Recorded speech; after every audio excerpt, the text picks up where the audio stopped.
All right, folks, thank you for joining us this evening. This is a regularly called and convened Greer City Council meeting held August the 13th, 2024. Having called the meeting to order, I would like to ask Councilman Riley Bettis, if he would, to lead us in the Pledge of Allegiance, followed by an invocation for council.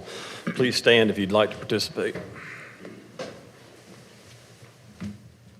I pledge allegiance to the flag of the United States of America and to the republic for which it stands, one nation, under God, indivisible, with liberty and justice for all.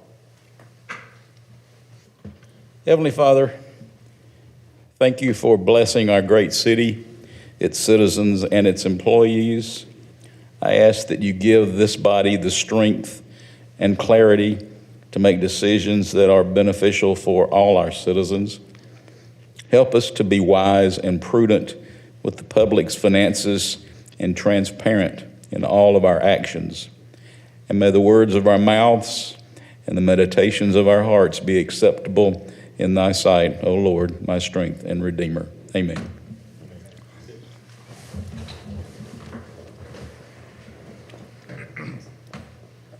Ms. Duncan, anyone to appear in public forum this evening? No, sir. With that, then, let's move to the minutes of council meetings. You have in your packet the July 23rd, 2024 workshop. Action is required on that. I'll entertain a motion to receive any items of note for the clerk. So moved. Second. Any items of note for the clerk? Hearing none, Ms. Duncan. And then our regularly scheduled meeting, July 23rd, 2024. I'll entertain a motion to receive. So moved. Second. Any items of note for the clerk? Hearing none, Ms. Duncan. Mr. Airwood, Yes. Mr. Booker, Yes. Mr. Hopper, Yes. Mr. Dumas. Yes. Mr. Bettis. Yes. Ms. Albert. Yes. Mayor Danner. Yes. Council, we're scheduled for two presentations this evening, the first of which is John Loomis. John serves as the president and CEO of the Upstate Alliance, which serves as our regional council or regional economic development council, so to speak, and has been in that position for a number of years. We have a great working relationship with the Upstate Alliance, and I know that Mr. Deaton is involved in that group on a regular basis, and so we appreciate your time, Mr. Loomis, in terms of oversight of what's happened in the last year.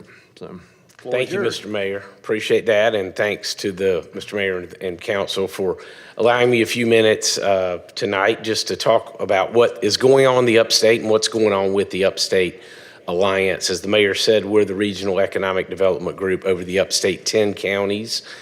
And I'll talk a little bit more about our role, but basically we market the region, we try to find new business to come to the region, and we also work on talent attraction to try to bring more people to the region for the jobs that are available. I'll start out by just talking a little bit about some of the great things that have gone on in the Upstate over the last 5 years. We've had about $11 billion in new investment from companies and a little over 27,000 new jobs. You see a lot of the names. Some of these are in Greer and the right around. Of course, BMW, the gift that keeps on giving, we love to call it, and they're just doing so well amongst a number of others. So a lot of really good activity during this time frame. You being in Greer know this very well, but you know we're an international hub for business. We have about 575 international companies from 35 countries in our region. During the time period I just mentioned, 160 companies announced new locations. 37% of these were international companies, which is pretty incredible. And that trend continues. Products made in the U.S. continue to be the most valuable in the world and the most sought out, and companies want to be here, and they also want to be in our very lucrative market for sales. So 2023 was a good year, not quite as robust as 2022, but about $2.1 billion in new investment, 4,500 jobs, 29 new companies, 26 existing company expansions for a total of 55 total. Mr. Arrowood was talking earlier about us being in the center of the upstate region and the growth. I mean, I would say that our growth has been incredible over the last 30 years, and it's going to continue. The area between Atlanta and Charlotte is the fourth fastest growing economic region in the country, and I see us, and particularly the city of Greer, being in the sweet spot for that continued growth. So what is our role at the Upstate Alliance? I love this chart. We're about awareness of the region and identification, and what we mean by that is we market through a number of different methods, and I'm going to talk a little bit about that in a minute, but market to the world to let companies know what a great place this is to do business and how they can be successful. It's also about identification, actually going out and finding those companies. Then we work very closely with Reno and his team and the other 10 counties and cities that are members of our group on those to help bring the projects here so they can be landed. Our method is we are really the business development team. We'll bring the companies here to the upstate, and then they can look at the entire region.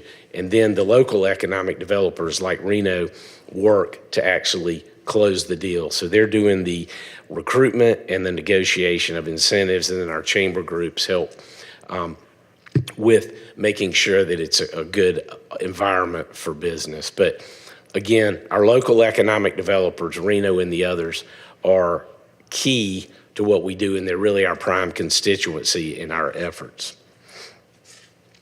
So our mission, and I've already mentioned this, but market the upstate for global business investment and talent attraction. And our vision is a 10-county upstate region where business thrives and people can prosper through access to a diverse array of career opportunities. So not only do we want just to bring business here, we want businesses to come here that are going to allow people to have great jobs. So sort of our process, lead generation is the first thing. We go to a lot of trade shows, we go on international missions, we go on domestic missions, and we do direct outreach to companies. We have a very extensive network of research capabilities that we use both to find companies and to help our member local economic developers put information together to provide to companies. We have a number of inbound events each year. We host site consultants, which come from throughout the country, and we bring them in the fall of the year. And I will say this, we always have them in Greer because we take them over to the Performance Center and they love to drive the BMWs out there on the track. But we want to showcase all of the business aspects of our region for that group, and they're very important. We also host international delegations. We host the Consul General's offices out of Atlanta each year. And then, of course, companies that want to come and visit with us. Marketing and storytelling is very important to what we do, our website, our digital marketing efforts. And then I mentioned talent. We do have a talent website called Move Up, Skill Up. So it includes an Indeed search engine that has all the jobs that are available in the upstate region, lists all the companies. We market that out all over the country to hopefully help people find jobs. We talk about the great things going on in the upstate of South Carolina, so hopefully we can fill jobs that are available. And then lastly, the concept of Team Upstate. We are about regionalism. We're a 10-county regional group. We are made up of private sector investors and our public sector investors, and we really feel that economic development works best when the private sector is driving it with public sector cooperation, and the city of Greer is a perfect example of that. So we do have about 237 total investors. We call it our public-private partnership, 17 from the public sector, it's really up to about 225 in the private sector. We added 34 new private sector investors last year. And we feel like that private sector, those dollars help drive what we do in economic development. So we don't ask the public sector for more each year. These are our public partner members, as you can see. I want to talk just briefly about what we call our pipeline. These are the companies that we have identified and we are going after to try to find. Our total pipeline has a little over 1,000 companies. Some of them, or most of them, are marketing leads. They're companies that we have found that their business would fit well in the upstate. So we start sending them information. The prospects, those would be ones that get back to us and say, yeah, we are interested in your area. The hot leads are ones that have come and visited. They've provided some information to us, and then they get to the project level, which are actually companies that have submitted information to us. We've submitted information back with them, and they are looking at visiting our region. So new leads have been going up. Last year was the most that we had ever had in a single year, and that's just because we've been doing more with our research and we've been more diligent in going out to try to find leads for our area. So when you look at the prospect recruitment, first of all, leveraging our allies. We work very closely with the South Carolina Department of Commerce. We get probably at least half of our leads from the South Carolina Department of Commerce.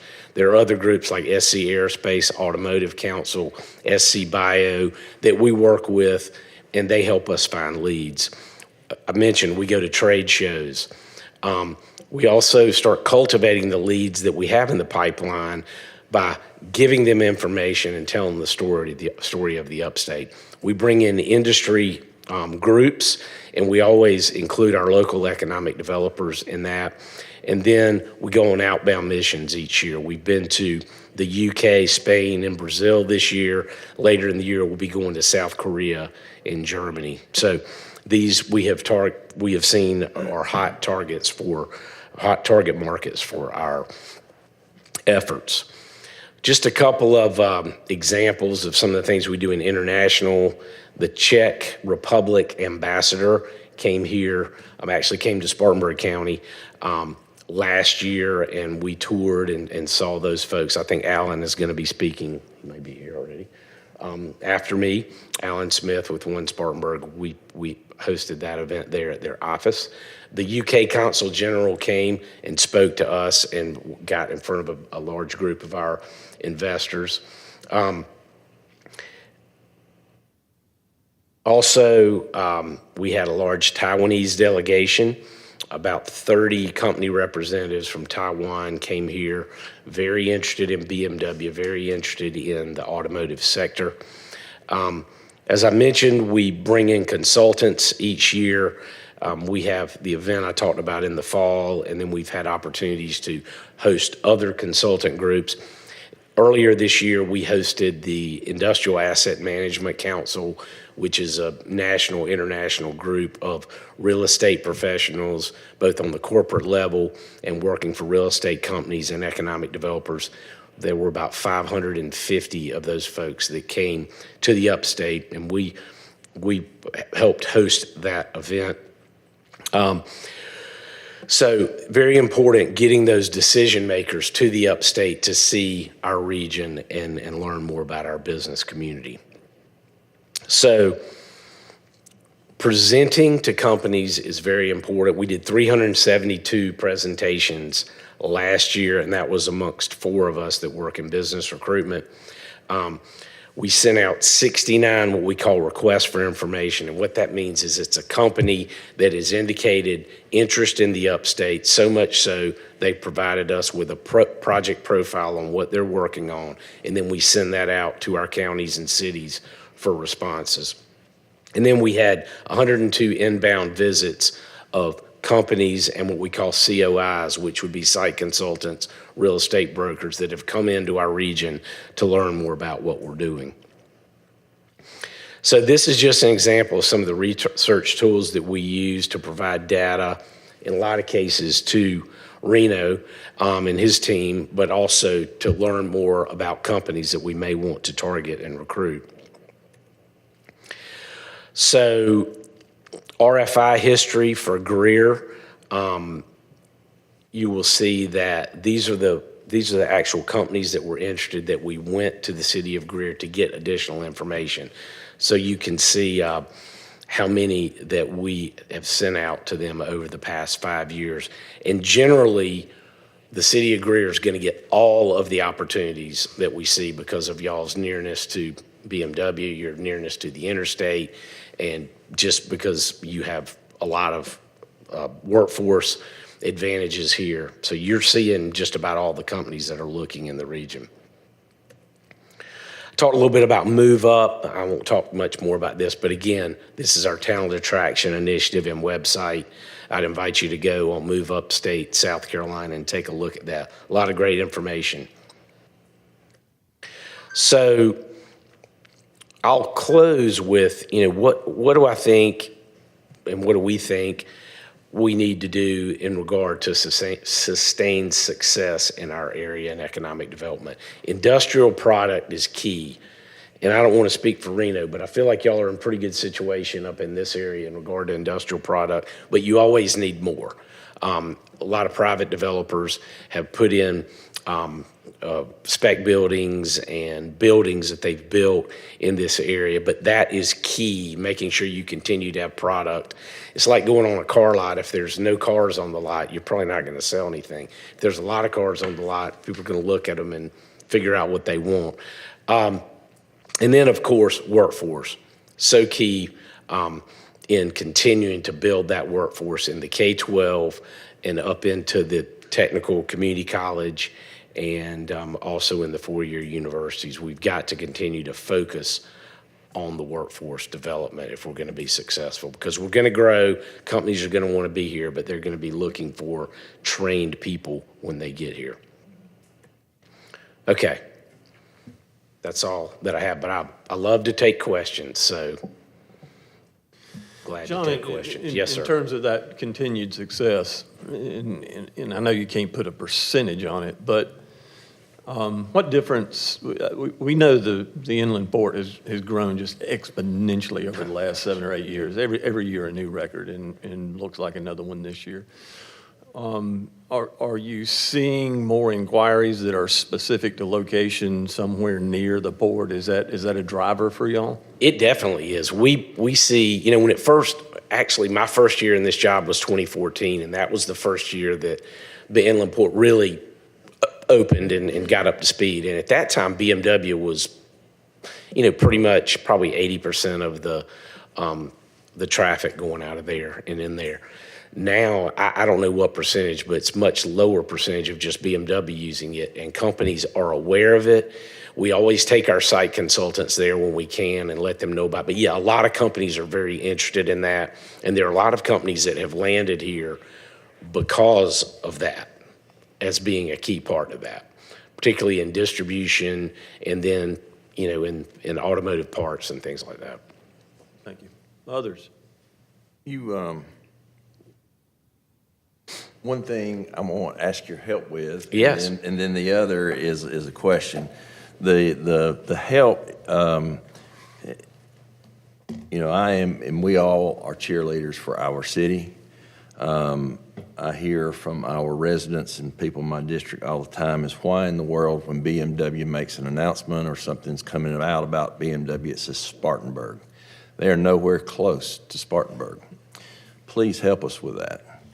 The other is, you did mention BMW and the automotive industry, and a lot of the distribution is related to that. Mm-hmm. Now,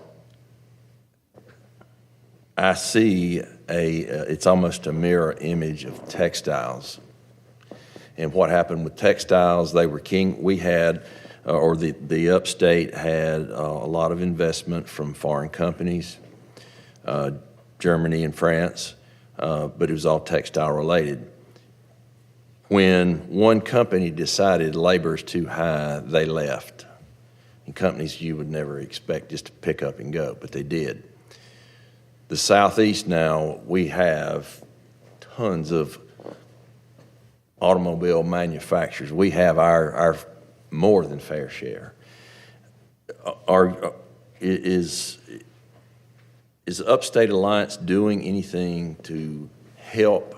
I know Reno and his department, they are doing their best to diversify the economy, because at some point labor will get to that, that threshold, and somebody's going to pull the string and they're going to go. And then when one goes, especially one of the bigger manufacturers, the others will follow.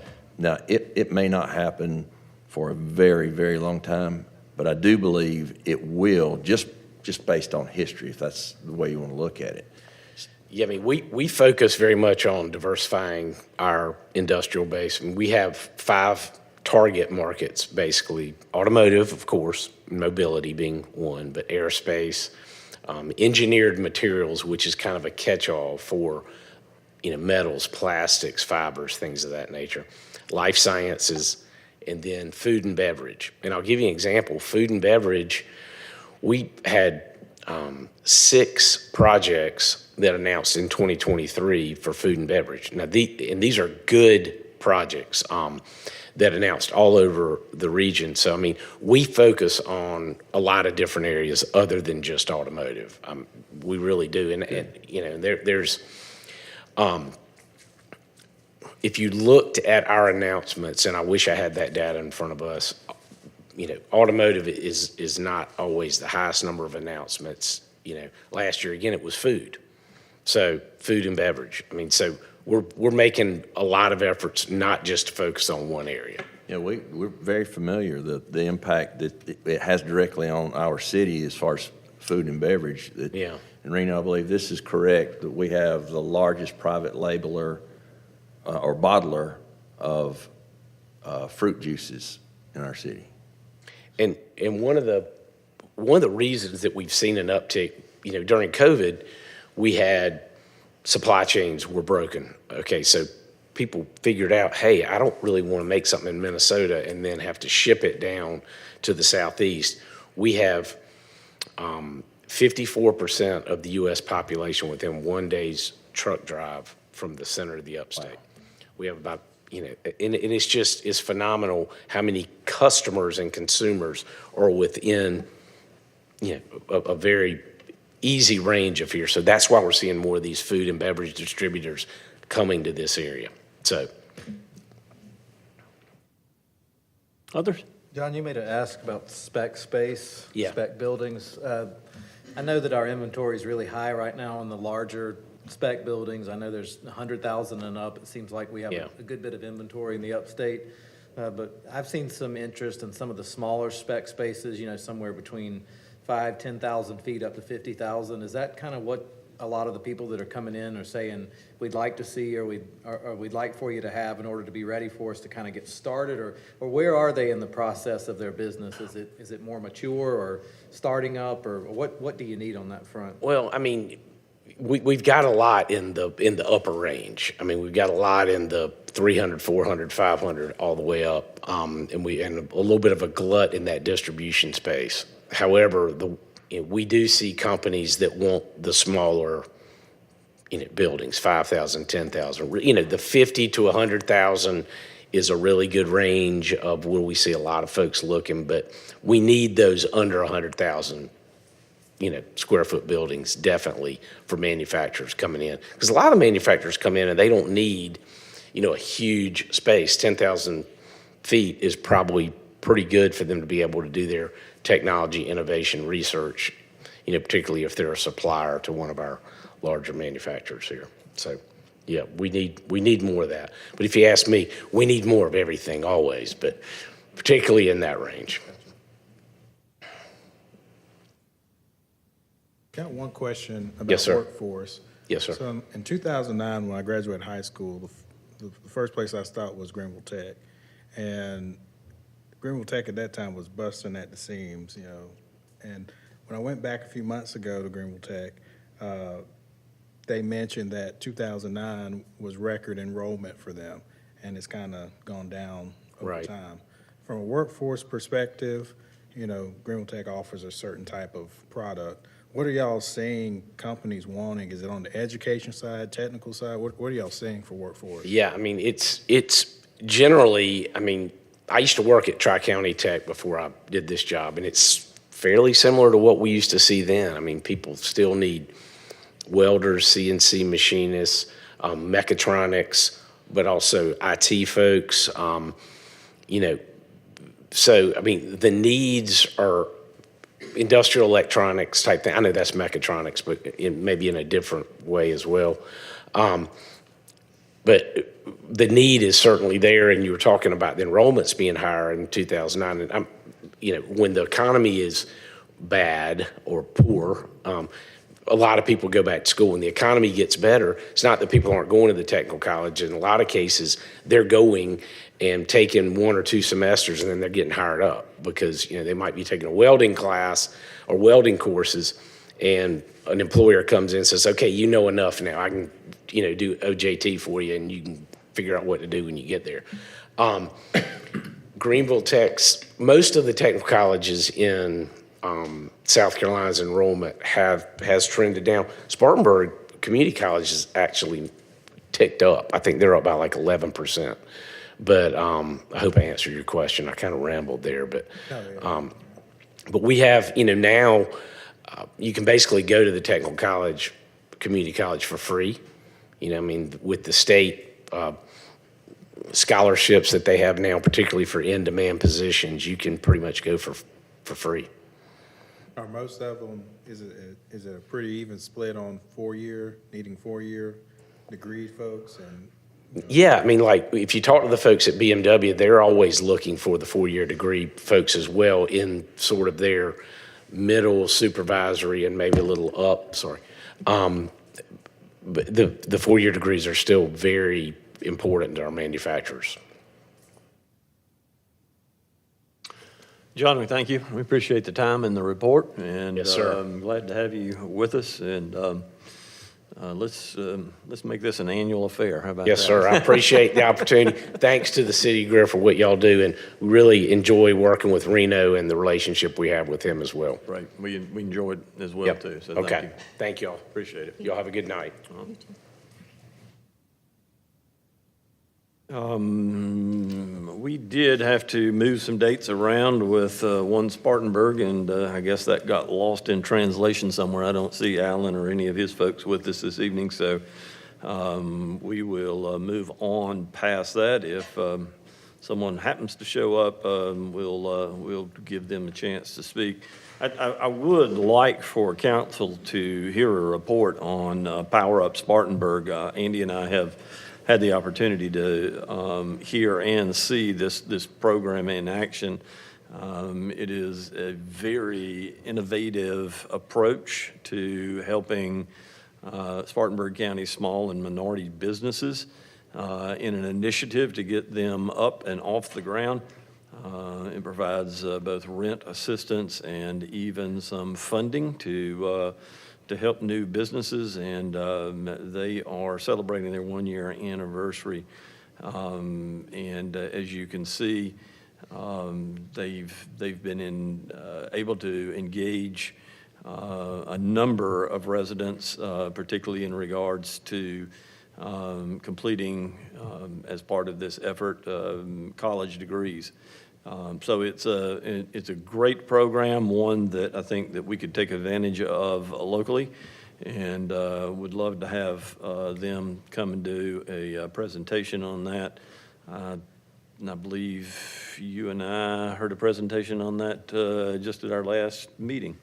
Plenty of information to go around on that. So we'll see that they get back at some point here in the near future. So with that, let's move to the administrator's report. Mr. Merriman. Mayor, council, thank you. Just want to point out a couple things. First of all, the communications team here with the city has recently started Greer View, and it is a way to keep our community more aware of what's going on. It is a weekly recap. The recaps the previous week, and it also looks ahead at events coming up as well. And you can find Greer View on all of our City of Greer social media pages. The City of Greer's Fall Citizen Police Academy is coming up, and this is a 12-week program to help citizens better understand and support the Greer PD. The Fall 2024 Citizens Police Academy will operate from September 5th till November 21st, and the application is on the City of Greer website. And with that, Mr. Mayor, that concludes my report. Thank you, sir. Council, let's move to old business before us this evening, the first of which, and only of which we have, is the second and final reading of ordinance number 31-2024. This is an ordinance authorizing the donation of certain personal property of the city of Greer. This is in regards to the self-contained breathing apparatuses. Mr. Holtzheimer appeared before us to give us information in that regard. For the purpose of discussion, I'll entertain a motion to receive. So moved. Second. And a second. Floor is open for discussion. Questions or comments? Hearing none, Ms. Duncan? Mr. Arrowood, Yes. Mr. Booker, Yes. Mr. Hopper, Yes. Mr. Dumas. Yes. Mr. Bettis, Yes. Miss Albert. Yes. Mayor Danner. Yes. Council, let's move to items of new business, the first of which is the first and final reading of Resolution 23-2024. This is a resolution in consideration of a request for a closure of an alley in the city of Greer and to refer the closure to the city attorney pursuant to City Ordinance 78-11. Mr. Merriman, any additional information in regards to first and final reading of Resolution 23-2024? No, sir, nothing specific to the resolution. I do want to point out to council that we're probably going to see more and more of these. They've been one-off for a number of years. So what staff will be bringing to council is actually an amendment to our fee schedule that allow us to recoup attorney's fees on these alley closures that we can then charge back to the requesting party. Right now, we don't have the ability to do that in our fee schedule, but in moving forward, that is our intent for y'all to consider that. But as far as this particular resolution for the closure, it meets all of our requirements to close the alley. With that, then, for the purpose of discussion, I'll entertain a motion to receive. So moved. And a second. Second. Floor is open for discussion or questions. I understand that there's a cost, and that's why you would want to try to recoup it, but as our property, and I know we don't unless we're requested, but we have to maintain those. I helped a couple of people, but the real big one was down in Greer Mill. It was actually a parcel of our land that I think that we got from an abandoned rail spur, but I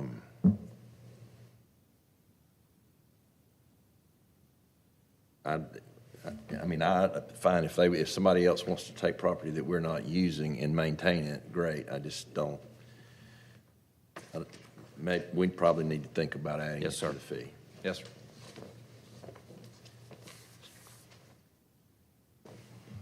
Others? Hearing none, Ms. Duncan? Mr. Arrowood, Yes. Mr. Booker, Yes. Mr. Hopper, Yes. Mr. Dumas. Yes. Mr. Bettis, Yes. Miss Albert. Yes. Mayor Danner. Yes. Council, let's move to the second item before us this evening, the first and final reading of Resolution -24, 2024. This is a resolution certifying certain South Line Street, Park Avenue, Moore Street, and Trade Street properties as an abandoned textile mill site in the city of Greer, South Carolina. Mr. Deaton joins us for that conversation. The floor is yours, sir. Mayor and council, good evening. This request before you this evening, as the mayor indicated, is to declare some property here in the city of Greer as an abandoned textile mill site. This kind of request is probably familiar to you. You've been asked and granted this on a number of occasions with different property around the community. You also probably remember that this certification creates an income tax credit opportunity for the project, and that income tax credit doesn't affect any of the revenue streams coming to the city of Greer at all. We've got here this evening joining us Mike McCarthy with the Meridian Group Development, Richard Few, attorney with Parker & Poe, happy to present the case, address any questions that you have about the credit and the need for it in this particular case. Gentlemen, if you would, if you'll come to the podium, and as you take your opportunity to speak, if you'll introduce yourself and give us your relationship to being here tonight, we'll have it for the matter of a record, okay? All right, I'll start. I'm Richard Few with the law firm of Parker, Poe, Adams, and Bernstein, and I'm representing Meridian Property Group with respect to this request for a textile mill certification in connection with a proposed project they're constructing around the Trade Street area. And that is near the old Victor Mill, which was certified a few years ago for the Victor Park Holdings folks. And I'll introduce you to Mike McCarthy with Meridian. He can talk to you more about the project, and I'm glad to answer any questions about the credit or the approval. Thank you, sir. Mr. Few, if you'll stay there on the front row, we'll I'm sure have questions for you as we proceed.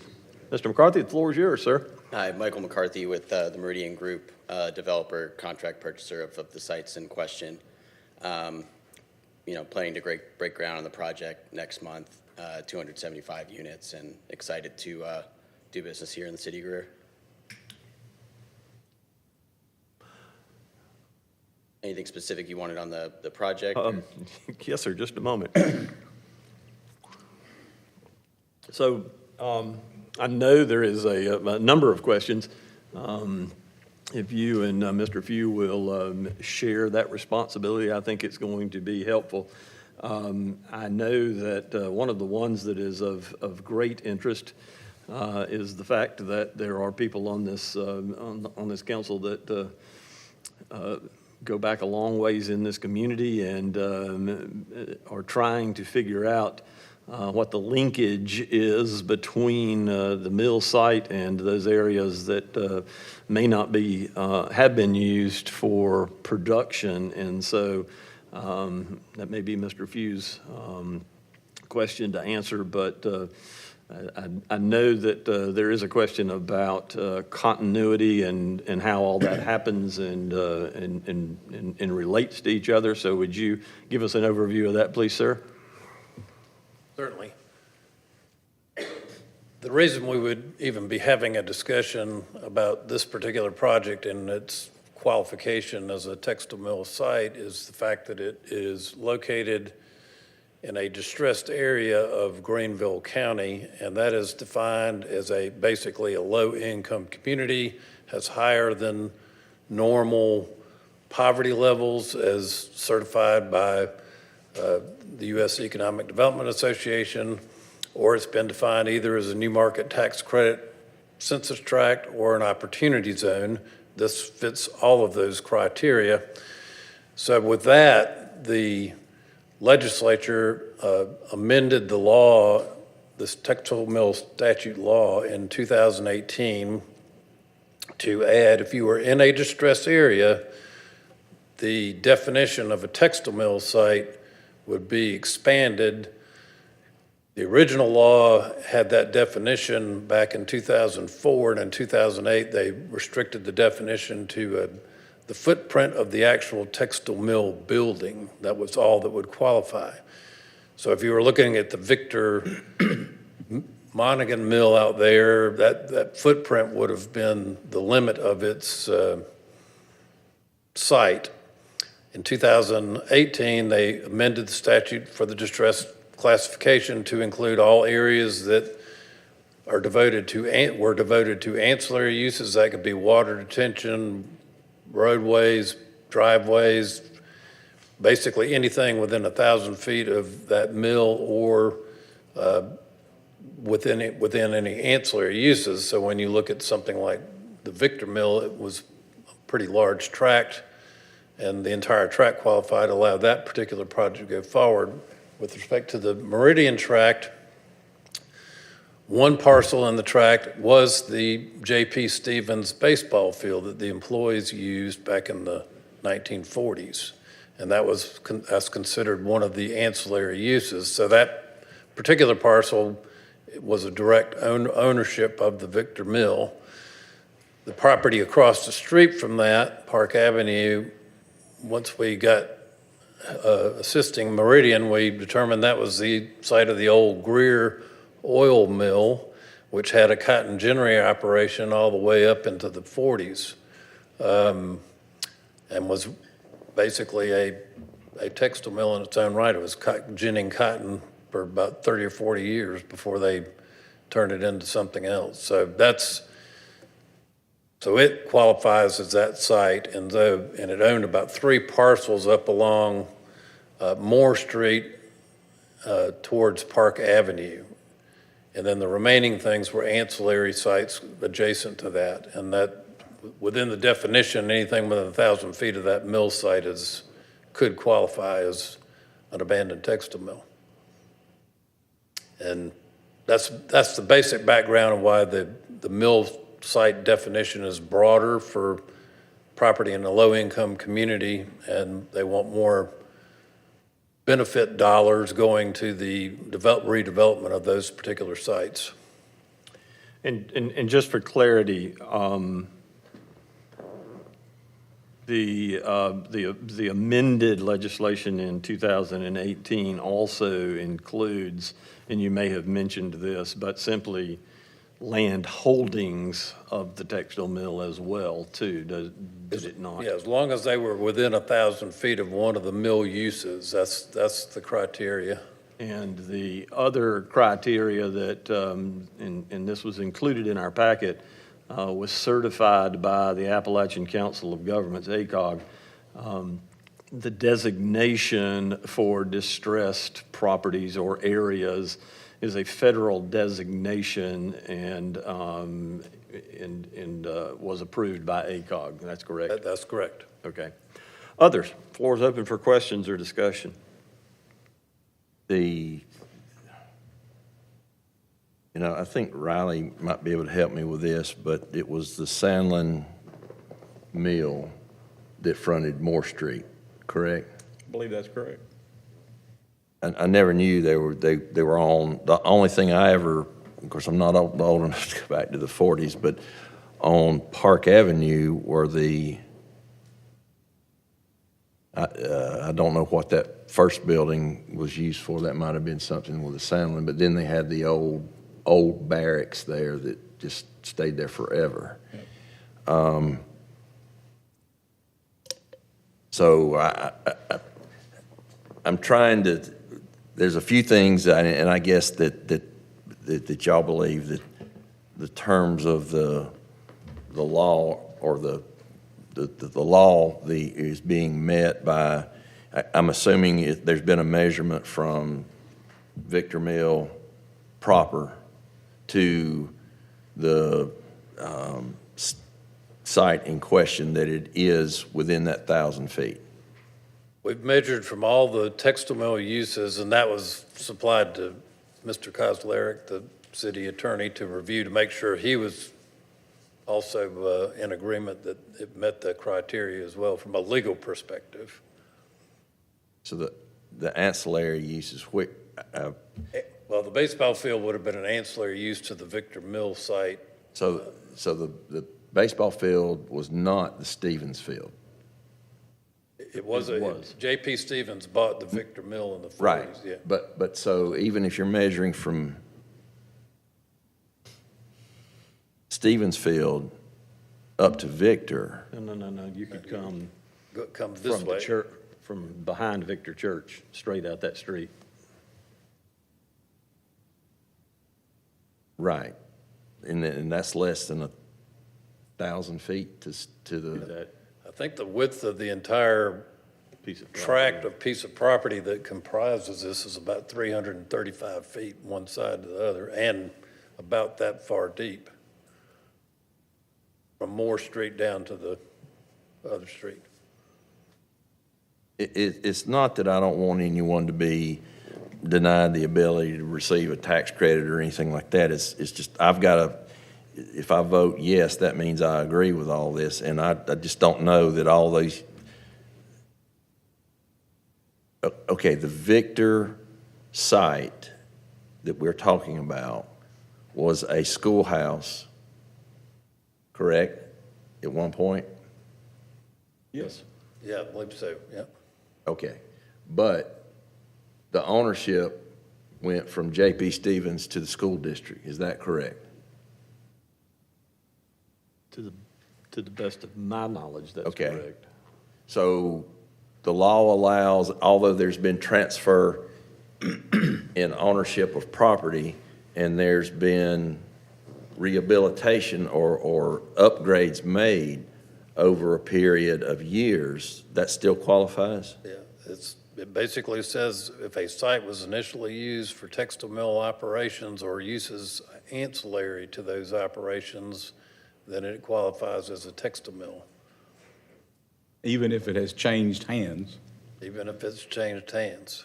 So, and this is just verbal history, but I believe that the churches, most of the very old churches, were built by the mills.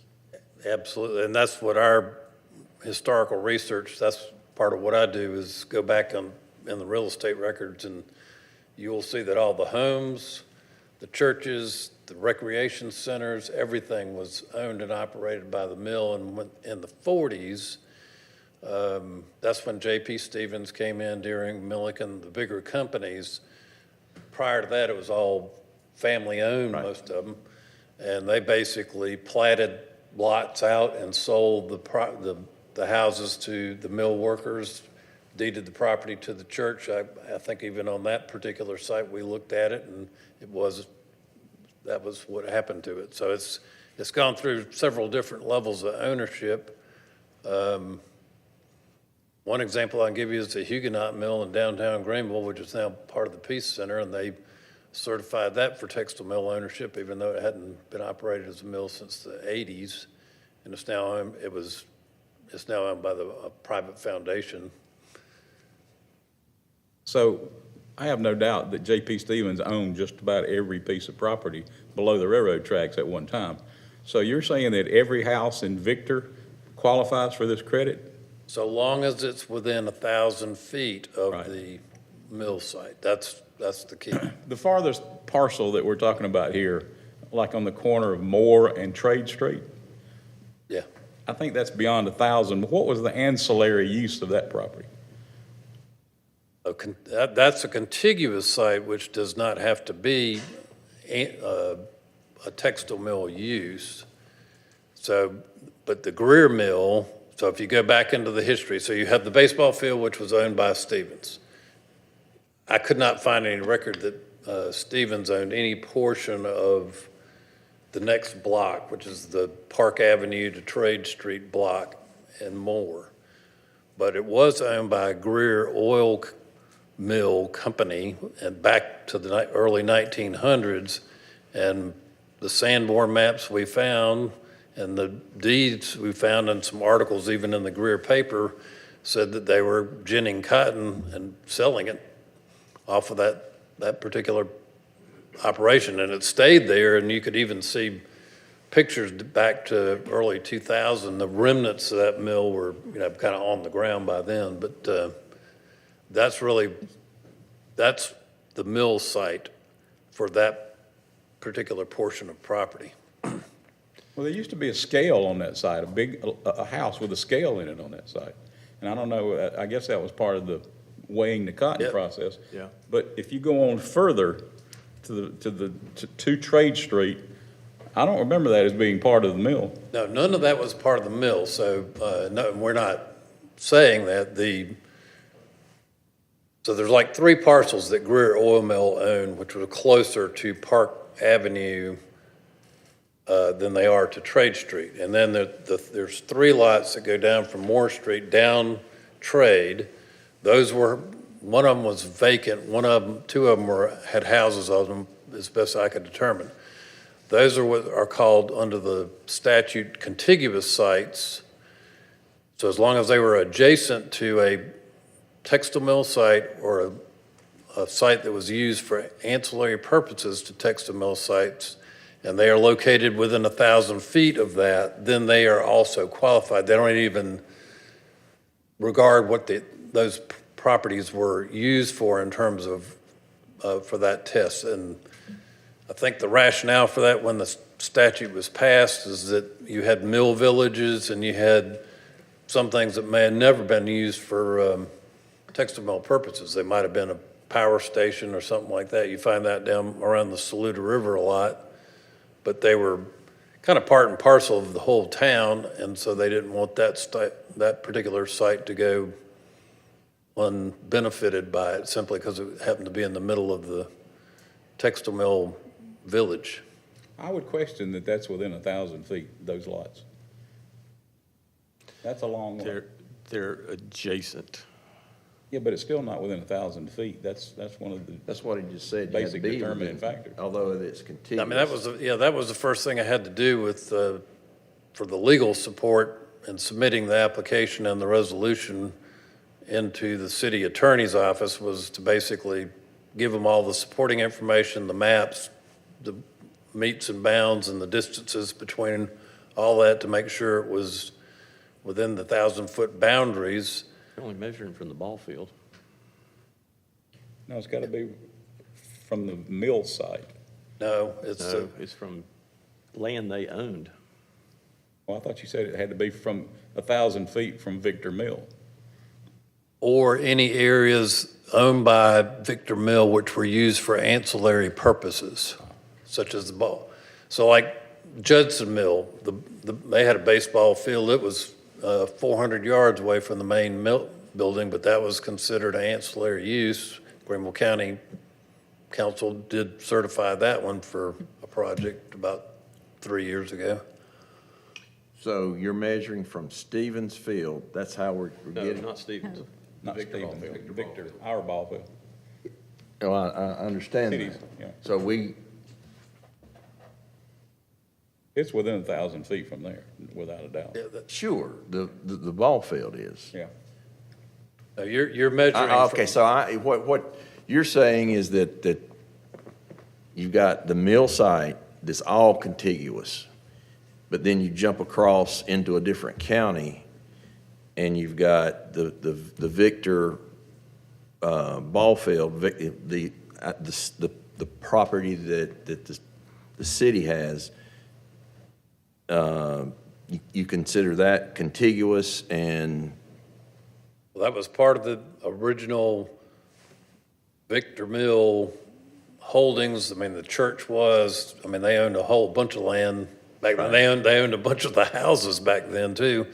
But we were measuring from the ball field, but also we were using Greer Mill as a reference point as well. Did you say that the actual mill site got this designation already? The actual Victor Mill site got this designation? Yes, a few years ago, when the Lively at Victor, that was approved for textile mill credits. Didn't remember that. That whole site, plus there was a tract across one of the streets. I think that's the parking that also got approved for that. Yeah, it might have been the county did it. Yeah. It may not have been annexed at that time, I can't remember. But I did handle the certification for that one as well. I think all my problems are with the legislation, which it seems to me it's awfully vague and time to get rid of part of it. I don't have any quarrel with you. I know who to talk to about the law, though. I get that, and I think one of the things that was pointed out in an example of support of the law was that I believe it was Catawba Mills are one of the mills that operated in the upper part of the state that apparently had their own wastewater treatment plant on the Catawba River, which was nowhere near where the actual, and in the reference to adjacent uses, it also mentioned dyeing operations, water treatment, electrical generation, all these supporting kinds of things that didn't have to be a part of it, but could be considered in the legislation. To your point, it is a bit vague, but it is what it is, and that's where we are at this point. I understand. Others? Questions? So if we approve this, what exactly does that allow you to do? The developer will proceed with his development. He has to complete it and put it into service. And I think I think he's been through the planning process with this council for approval of the project. So once he completes it, they can file a South Carolina income tax return and claim the credits. And what has been going on the last 10 years since the statute really got more popular and some of this distressed area stuff did come into being, and some investors come in and they need the credits and they have South Carolina income tax liability and get investors and they invest. And so basically they provide capital to his company, which can go in to help pay construction costs or pay down the bank debt, that type of thing. Hopefully makes it a stronger project and, financially. That's part of so when I get them, that's usually what they're doing is they're hoping to get this extra capital to minimize the debt portion of it if they can to make sure it's economically sound.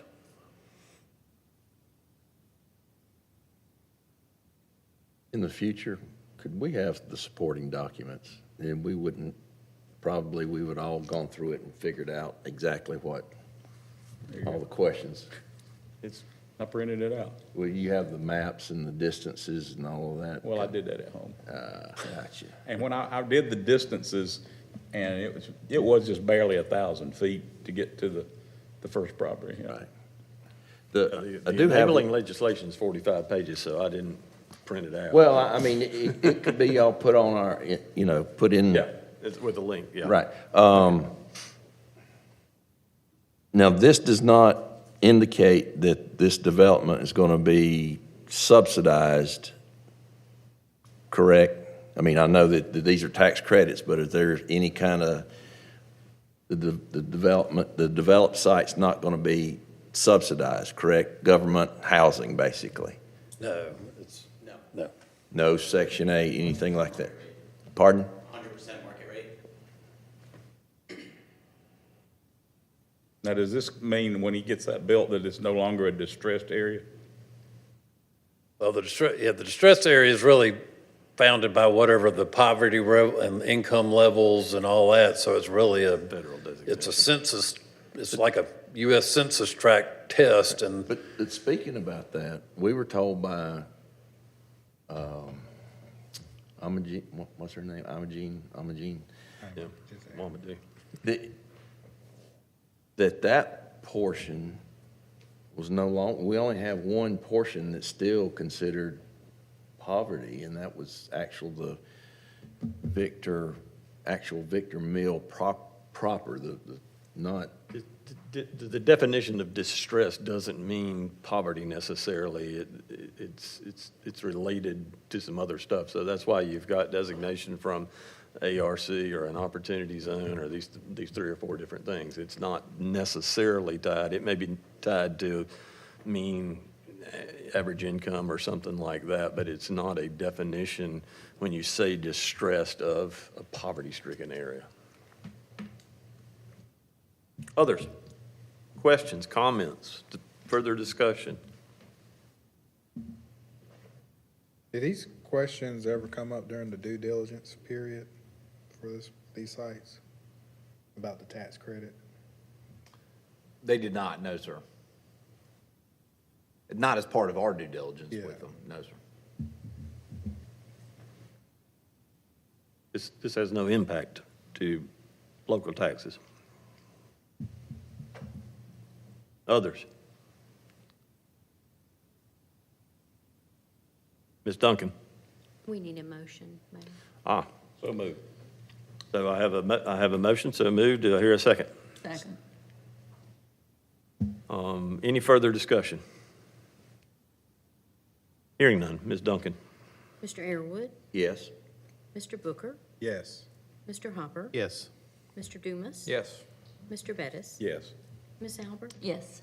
Mayor Danner. Yes. Thank you, gentlemen. Thank you. We appreciate it.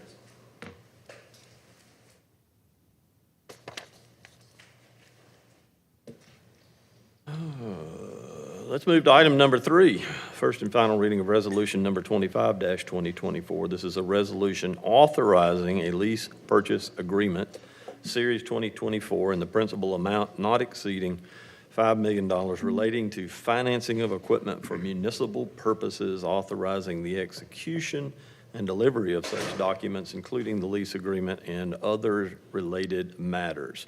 Ms. Woodruff joins us for that conversation. The floor is yours. Good evening, Mayor and Council.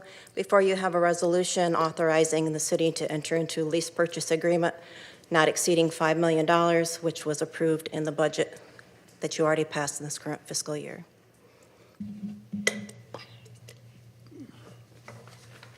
Thank you, ma'am. For the purpose of discussion, I'll entertain a motion to receive. So moved.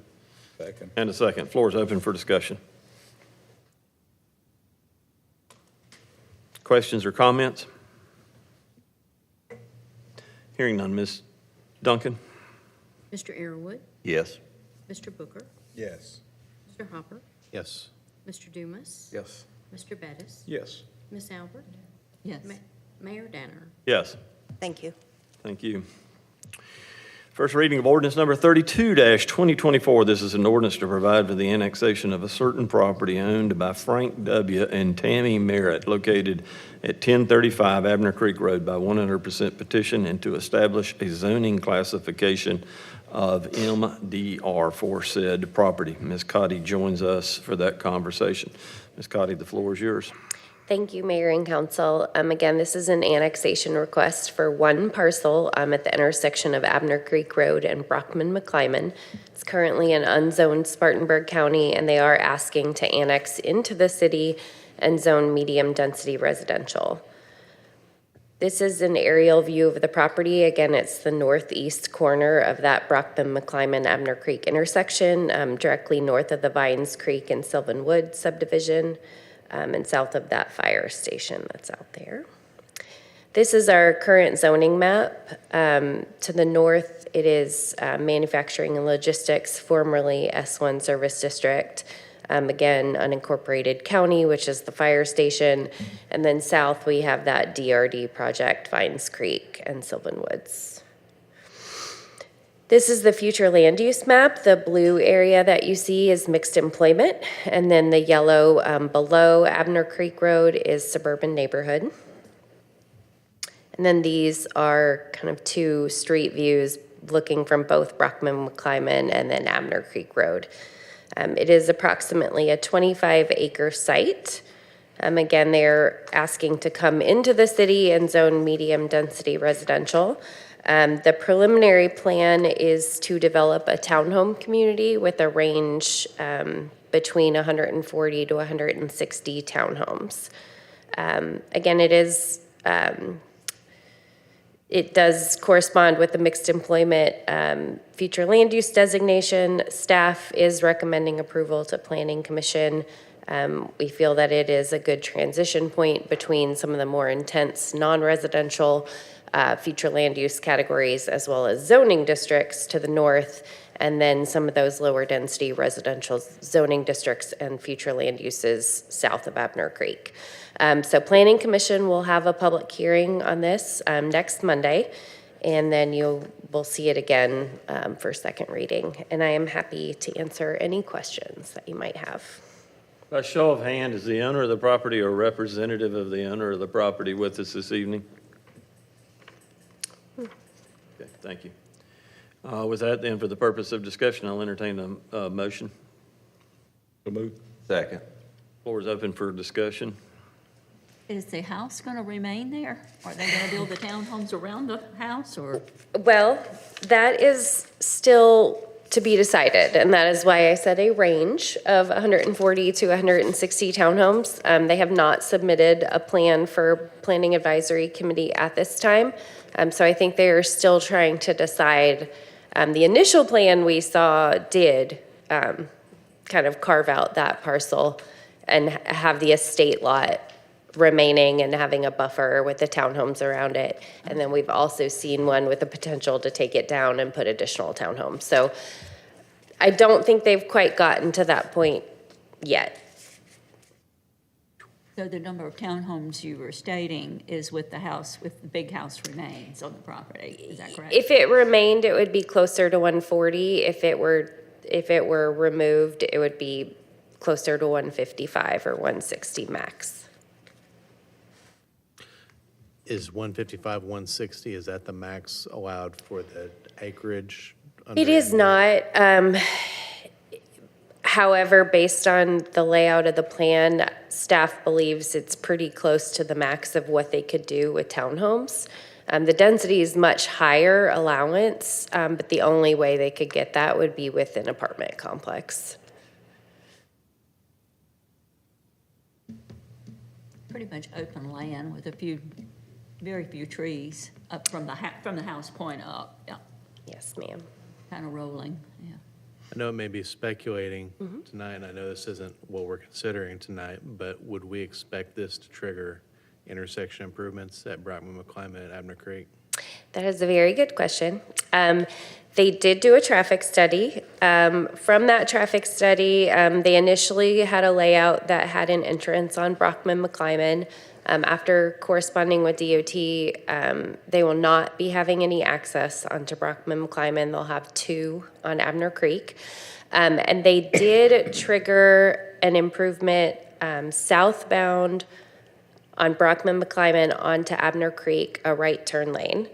However, SCDOT is uncomfortable with adding a right turn lane with the stop condition there. So they have recommended that we collect a payment in lieu for that improvement and then use that towards a future signalization or roundabout project at that intersection when it gets triggered. So we would potentially build this out with no improvement to that intersection potentially? Correct. I will say that the parcels in green on your screen, we are expecting an annexation request next month, and they will be having to do a traffic study, or sorry, not annexation, a rezoning. And they would have to do a traffic study as well. With the growth in this area, DOT and staff feels that it won't be long before that need is triggered. But yes, that is a possibility. Which section are you saying would be coming before? So the green parcels, the 5 here. Oh, okay, okay. Yeah. So the northwest quadrant of the intersection. One we had before, did that one not come before? Yes, ma'am, it came in 2022 requesting industrial zoning, and that request was denied. Right, okay, okay. And this request, if it comes forward, the plan is for single-family residential as well. So is this one of the first times that we've ever had a request, at least from the highway department, that based on a traffic study, the money would be held in an escrow account for improvements in the future? Is that, I don't remember us or having We have gotten portions of improvements as payment in lieu. I don't know that we've ever had a full improvement. These are not city roads, They are not, they are DOT roads. so why would they ask us to contribute to the improvement of the intersection? no, not us. They are not asking us. Not asking They are us. recommending that we collect a payment in lieu from the developer.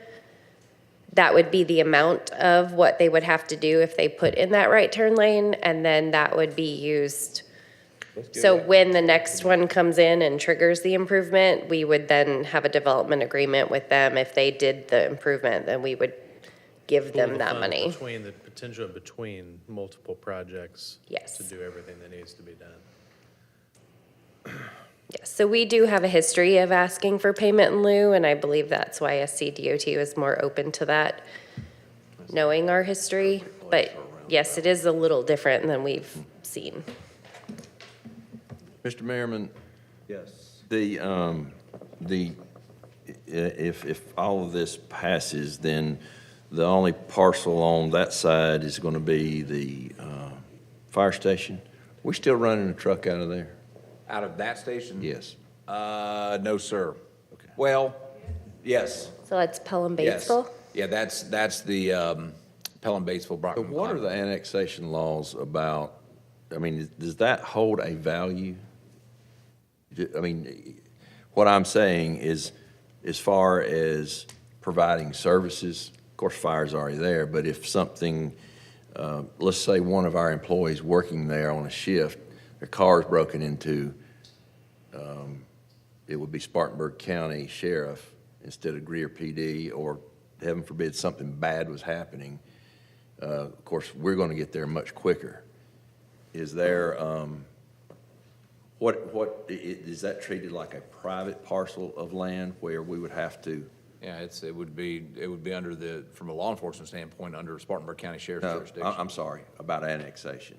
Oh. If we wanted to annex that, If we wanted to annex the Pelham Batesville station? yes. Well, the Pelham Batesville would have to request annexation. Not if we went, well, I guess you can't modify the annexation request. It's before us now. Because I think if we did that, we could take that. The 75% Yes, annexation? but that's, Well, you've only got one landholder. I That's don't what know you're that, I don't think you could. I don't think we can modify the annexation request at this point. Well, yeah. I have no doubt they'd sell you that station if you want to buy it. No, we always talk about services, and that would, Yeah. yes, sir. Is there a reason there's no development agreement on here for this one? That is because council is considering impact fees, and the impact fees are more potentially than what we have been collecting in annexation fees. Timing-wise, if we move forward, would we be good there? Is the owner aware of that? Yes. I'll just say, I know, a couple years ago, the other side of the street, that was a big deal, right? Understandably so. Got to know a lot of folks that I served during that time. I still understand why they didn't want, why the warehouses made them nervous. Mayor, you're right. Sometimes you definitely do need to be careful what you wish for that way. This is more consistent with what I heard from them consistently saying that they would rather see. Folks saying that they know these sites are going to develop eventually. My concern is just making sure we get intersection improvements as soon as possible, because it is already, that Brockman McClyman at certain times today, it stacks up bad back toward Interstate 85. I know I'm told all the time, of trucks coming through the area, et cetera, both from the quarry as well as off of 85 that way. And so whatever we can do to be mindful of that and just make sure that we're looking out for the folks who are already there, and not creating a mess. And let's get something done at the intersection as fast as we possibly can in conjunction with DOT.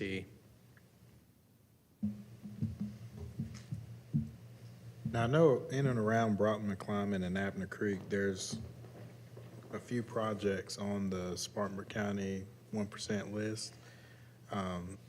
I guess we should just be tracking those because there may be opportunities to accelerate those items.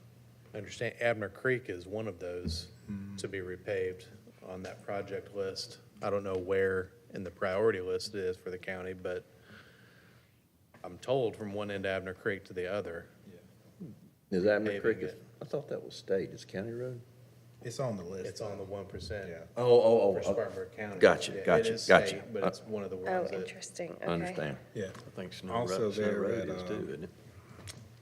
Coming over the bridge at Brockman McClimb, that road that comes to the left. I can't remember the name of it right now. Something farm, isn't it? Yeah, Freeman Farm Road. Yes. It's on the list, and that culvert at the bottom of the hill, right in front of the house, it's on the list. Maybe more. That's Others? Further discussion? Questions or comments? Hearing none, Ms. Duncan? Mr. Earwood, Yes.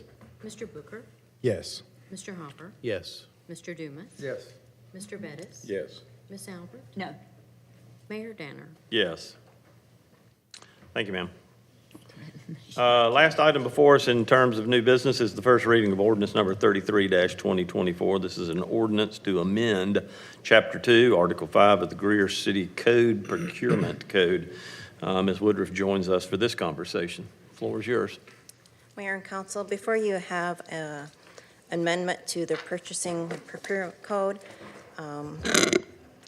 the gist of this was to raise the limits and to simplify the steps, and I'll entertain any questions that you may have. For the purpose of discussion, I'll entertain a motion So moved. and a second. Second. Okay, floor is open for discussion or questions. The current limit is, For small purchases, 1,000, this would increase it to 5,000. To go out for formal bid is 25,000 currently, this would increase it to 50,000.